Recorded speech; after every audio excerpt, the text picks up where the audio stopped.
Mag somo nyakora moga juang jopuonjre makwan gi oingo 400 e skund primar ma ogade kar chungod bura Mandhiwa e kaunti ma Homa Bay nochuno mondo dog pacho. Bang' migawo mochung'ne ler kod ngima oganda public health loko skuno kaloro skuno kaluwore gi onge mar choo kod chal maricho mag klese ma jopuonjre tiyogo. Ali Abich miwa lerno koya e kaunti ma Homa Bay.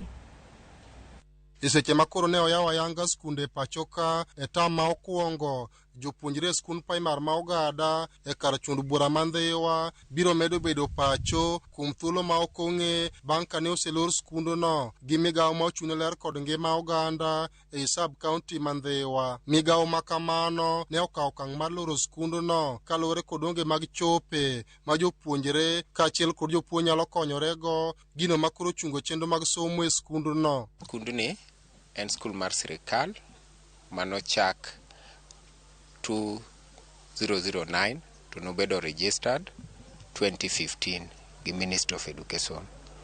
To osebedo gi challenges mag infrastructure kata gedo. Sani wan gi kwan nyithindo moloyo 400 masomo ka. Koro jo public health osebedo katimo inspection kendo gisebedo ka gimiyowa notice. Koro kane wayepo odiochieng' manyoro to ne gibiro from the Mandhiwa Public Health Department ma gimiyowa closer notice ni nyithindo ok nyal bedo ka. Ahinya ne giwacho ni chope ok beyo ma nyithindo nyalo konyore. Limbe mane watimo e skundono yango ni onge chenro moro amora ma sani koro dhi nyime bang' kane oselor skundono ka japuonj maduong' okoni kata mana klese ma jopuonjre tiyogo bende chal margi ok beyo kod ngima jopuonjre. To kata classrooms be ok beyo ka kuseneno. Koro ne wan mana gi kwayo ne joma nyalo konyowa mondo mi wager skundwa ni wayud chope ma nyithindo nyalo konyore.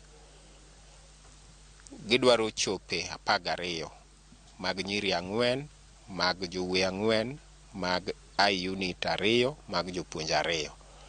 To kendo classrooms ma nitie mag kaunda nyithindo ohewogi kendo ok gine kiwango maber.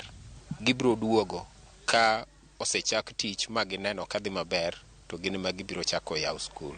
Ne ochuno jonyuol mondo chokre skundono ka gigo kwan ewi kaka chenro mag somo nyalo dok e wang'e skundono ka gin kod kwayo ne joma nyalo konyogi mondo chenro mag somo kik med rochore e skundono. Nyocha wasego arambe moka matin ne jonyuol ma bende jonyuol nyocha okonyowa gi around 12,000 shillings ma nyocha wakunyo godo choo kacha to koth nobiro abruptly ma pi ochako pong'o momonowa dhi nyime mondo watieke.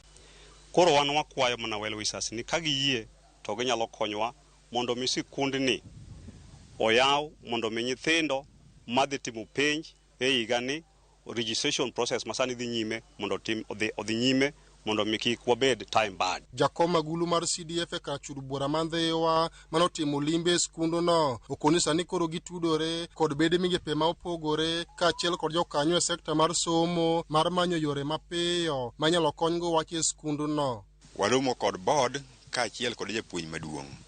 Wasefwenyo ni kaka nolore pod nitiere gima inyalo tim ka jogo winjore kod sub county public health officer mondo chiw muda minyalo losgo manyalore ka somo to dhi mbele. Ali Abich, Ramogi TV, Homa Bay.